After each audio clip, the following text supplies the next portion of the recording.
Hello friends, so today we are going to start with book series, and this book, basically the first book we are going to cover, that is Life's Amazing Secret by गौर गोपाल दास, जीवन के अद्भुत रहस्य।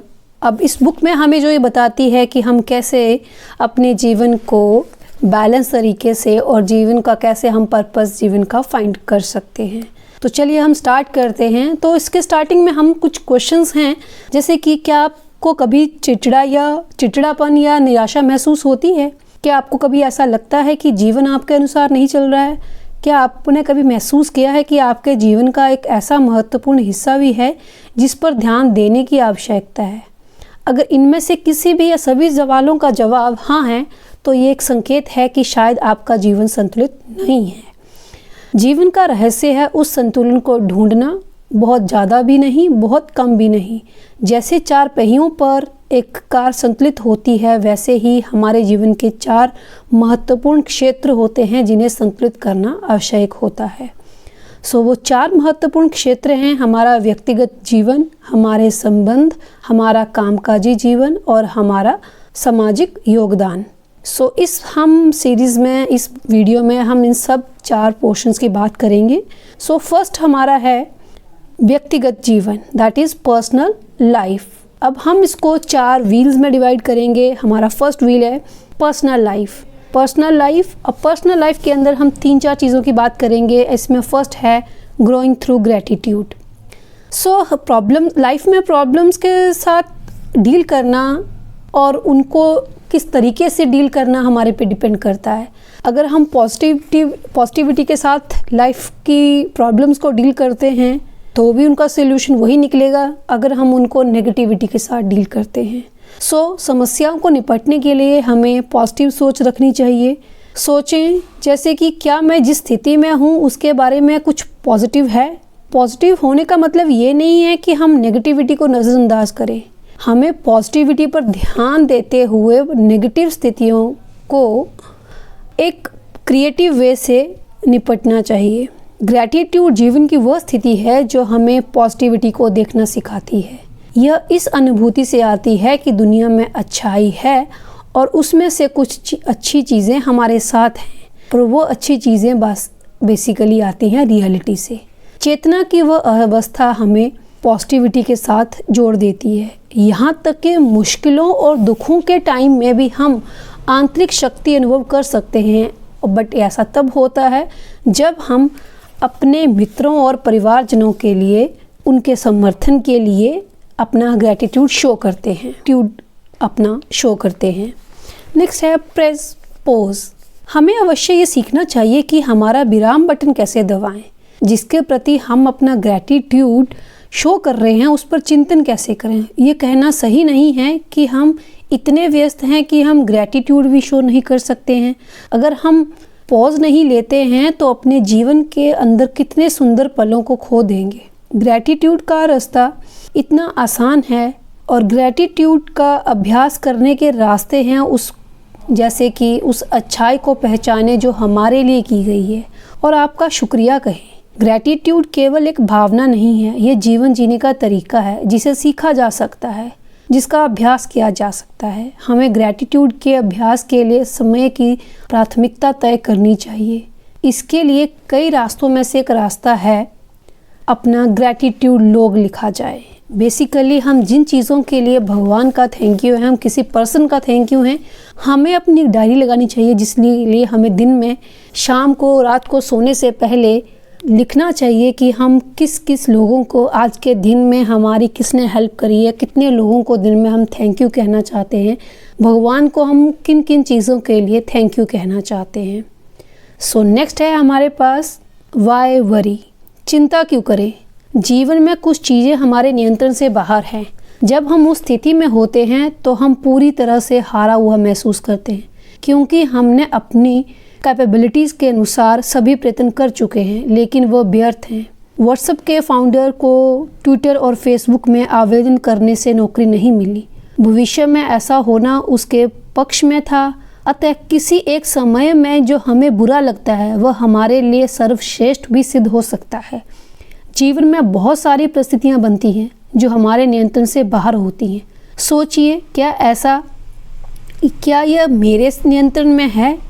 यदि हाँ, तो आप इस विषय में कुछ कर सकते हैं, यदि नहीं तो आप इसके विषय के बारे में कुछ नहीं कर सकते हैं। अतः दोनों ही स्थितियों में चिंता क्यों की जाए? अगर हम कुछ कर सकते हैं तो हमें अपना एफर्ट डालना चाहिए। अगर हम नहीं कर सकते हैं उस स्थिति के बारे में कुछ, तो हमें उस टाइम के साथ खुद को फ्लो के साथ चलना चाहिए। नेक्स्ट हमारे पास है स्पिरिचुअल प्रैक्टिस।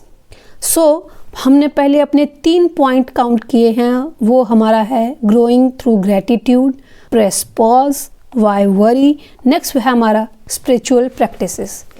हम स्पिरिचुअलिटी को फील करने के लिए मानवीय जीव नहीं हैं, बल्कि मानवीय अनुभव रखने वाले स्पिरिचुअल ह्यूमंस हैं या स्पिरिचुअल एनिमल्स हैं। हम ये शरीर नहीं हैं, हम शरीर से परे हैं। हमें संबंधों का क्रम समझने की आवश्यकता है। मूलभूत रूप से हमें अपने से बड़ी किसी शक्ति जैसे ईश्वर से जुड़ना चाहिए। ऐसा करना हमें दुनिया में खुशी और आनंद बांटने की शक्ति दे सकता है। ईश्वर से जुड़ने के अनेक रास्ते हैं। हम अपना रास्ता चुन सकते हैं जो आवश्यक है, क्योंकि हमें उस रास्ते पर दूर तक जाना होगा। एक बहुत प्रभावी तरीका है जिसे ऑथर ने अपनाया है, वो है मंत्र उच्चारण। मंत्र उच्चारण से हम अपनी स्पिरिचुअलिटी को और स्ट्रॉन्ग कर सकते हैं। अब हम बात करते हैं हमारे जीवन के दूसरे पहिए की, वो है wheel 2, that is called relationship और संबंध। फर्स्ट इसमें है स्पीकिंग सेंसिटिवली। हमें अपने शब्दों और क्रियाओं में संवेदनशील रहना चाहिए। संवेदनशील होने का अर्थ यह सोचना है कि जब हम कुछ कहते हैं या करते हैं तो दूसरे लोग उससे कैसा अनुभव करते हैं। संवेदनशील बनने का अभ्यास कैसे करें? हमें इनएनिमेट ऑब्जेक्ट्स को भी महत्व और आदर देना चाहिए। अगर हम ऐसा नहीं करते हैं तो असंवेदनशील की मानसिकता हमारे जनरल एटीट्यूड का हिस्सा बन सकती है। किसी भी प्रकृति या सामान्य रवैया वस्तुओं और लोगों के बीच भेद नहीं करती। वस्तुओं के साथ बुरा व्यवहार हमारे एटीट्यूड को नेगेटिविटी देता है, जो हमारे रिलेशनशिप्स में भी एंटर कर सकती है। दूसरी बार हम बात करते हैं वो है सदाचारी दृष्टिकोण और वर्चुअस विजन। लोगों में श्रेष्ठ को देखना कभी कभी चुनौतीपूर्ण हो सकता है, विशेषकर जब हम निरंतर उसकी निकटता में हों। हम लोगों को इन 5 तरीकों से समझ सकते हैं। फर्स्ट है वे जो केवल बुरा देखें और उसे बढ़ा चढ़ा लें। सेकंड नंबर पे वे हैं जो अच्छा और बुरा दोनों देखें, लेकिन अच्छे को नज़रअंदाज करें और बुरे पर ही केंद्रित हों।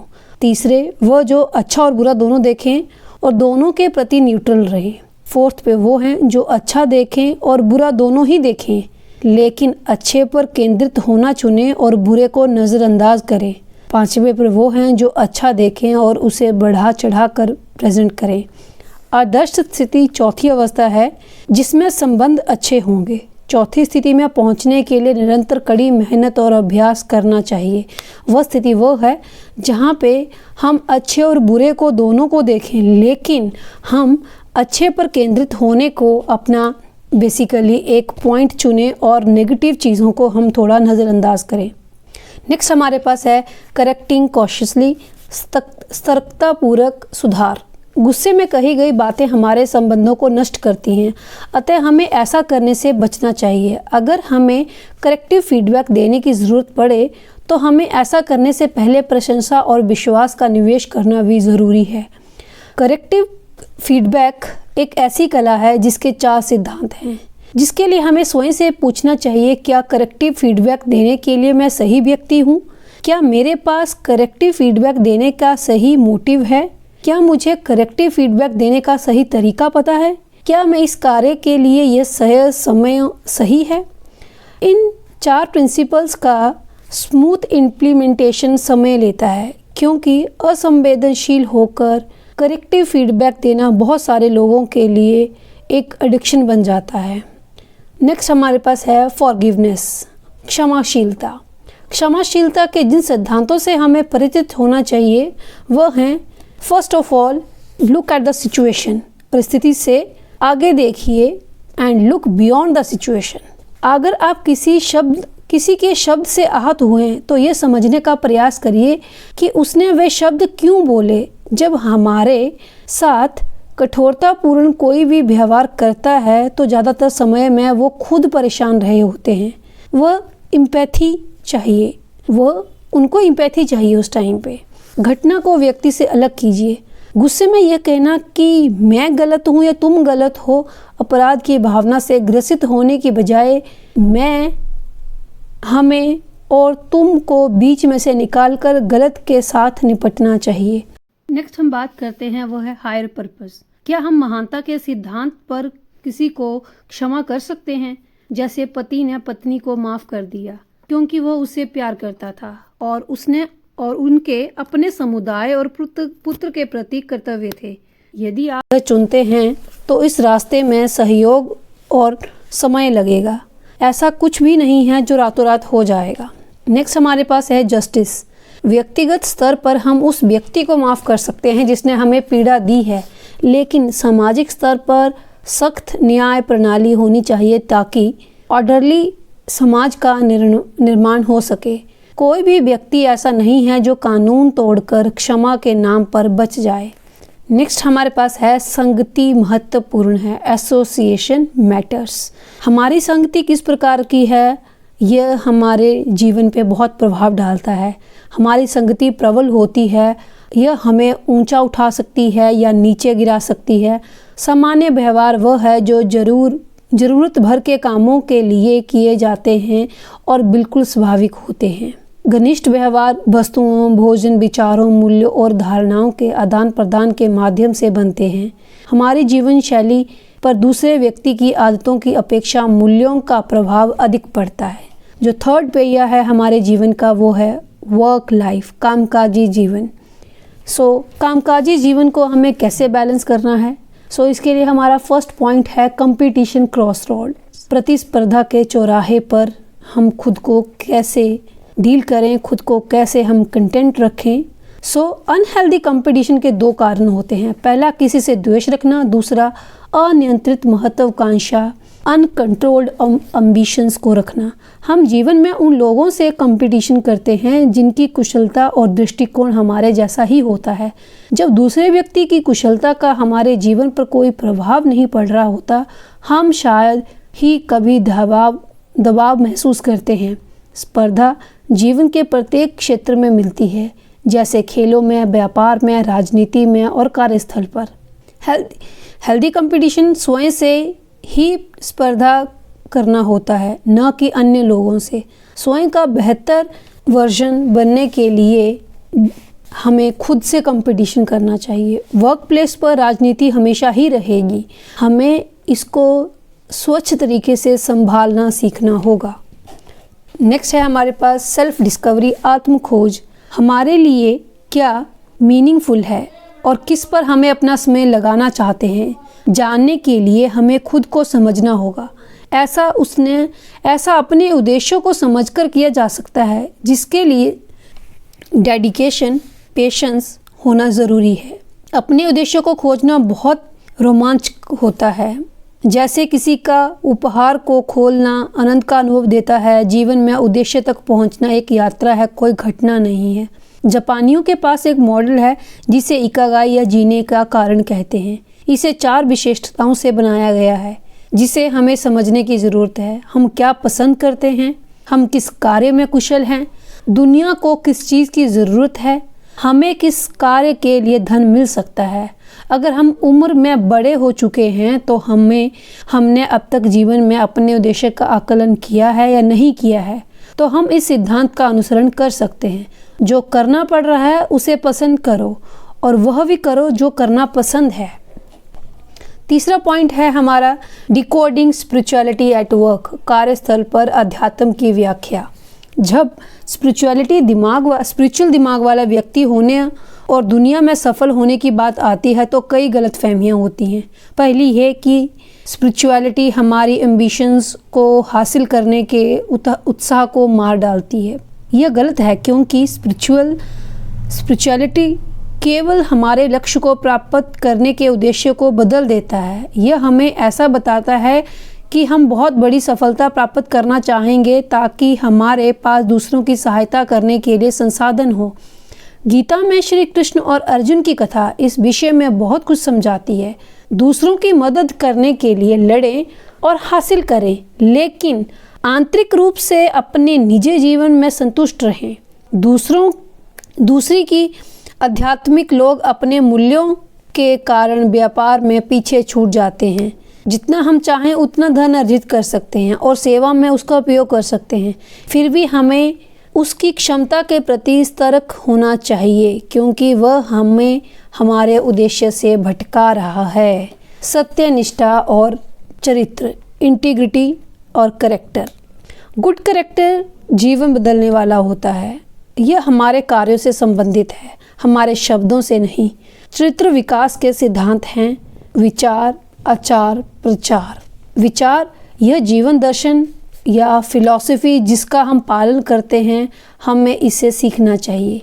आचार दर्शन जिस पर आधारित क्रिया, दर्शन पर आधारित क्रिया, इसे हमें अवश्य देखना चाहिए। प्रचार उन कार्यों के माध्यम से दुनिया को जो अच्छा आचरण दिखाया जा सकता है, हमें इसे भी करना चाहिए। महान लोग जो करते हैं, कॉमन पर्सन उनका अनुसरण करते हैं। चौथा पहिया जो है हमारा, वो है सामाजिक योगदान, व्हील फॉर सोशल कंट्रीब्यूशन। सो उसके लिए सेल्फलेस सेक्रीफाइसेस, निस्वार्थ त्याग। आइसक्रीम का दर्शन है पिघलने से पहले इसका आनंद ले लो। मोमबत्ती का दर्शन है पिघल जाने से पहले दूसरों को प्रकाश दे दो। खुश रहने के लिए हमें अपना एटीट्यूड आइसक्रीम से मोमबत्ती की तरफ ले जाना चाहिए। स्वार्थी से स्वार्थहीन तक, ये सेवा के माध्यम से ही होगा। हमें कंपैशन फटीग से सावधान रहना चाहिए। इसका मतलब ये है कि हमें दूसरों की सहायता का प्रयत्न करते समय अपने सभी पहलुओं को संतुलित रखना होगा। ये स्वार्थी होते हुए स्वार्थहीन रहने का सिद्धांत है। सबसे पहले परिवार, फैमिली फर्स्ट। पहले हमें निस्वार्थ होकर अपने परिवार की सहायता करनी चाहिए। पारिवारिक संबंध बनाए रखने के लिए हमारे रोज़मर्रा के त्याग निस्वार्थता के कार्य हैं। हमारी निस्वार्थता का दायरा हमारे परिवार तक ही सीमित नहीं रहना चाहिए। हमें उनकी भी सहायता करनी चाहिए जो हमारी ओर देख रहे हैं और हमारे स्नेह के दायरे में नहीं हैं। द नेशन नैरेटिव, राष्ट्र कथा। जब हम निस्वार्थता का दायरा बढ़ाते हैं तो हम अपने समाज और देश प्रेम की सेवा प्रभावी रूप से कर सकते हैं। यह हमारे सैनिकों के वीरतापूर्ण प्रयासों में दिखता है जो हमें सुरक्षित रखते हैं, तथा उन समाज सेवकों में भी दिखता है जो देश चलाने में हमारी सहायता करते हैं। नेक्स्ट है सर्विस ब्रिंग जॉय, सेवा में आनंद। सेवा के साथ अध्यात्म मिल जाने से वह अधिक संतुष्टदायक हो जाती है। ईश्वर के साथ हमारे संबंध के आधार पर ही हम दूसरों की सेवा में अपने कौशल और क्षमता का उपयोग कर सकते हैं। आध्यात्मिक साधना से ही सेवा आती है। कोई व्यक्ति ईश्वर के पवित्र प्रेम का अनुभव कर रहा है तो इसका सच्चा लक्षण यह है कि संसार में मनुष्य की पीड़ा और संवेदना को अनुभव करता है। हमें सही कार्य सही प्रयोजन के साथ और सही मनोभाव के साथ करना चाहिए। यह अध्यात्म की श्रेणी में आएगा। Thank you. This is the complete summary of the book that is the secret of life, the amazing secret of life, written by Gaur Gopal Das Prabhu. So we are going to cover such kind of books that can motivate us and then can help us to find the purpose of life. Thank you everyone.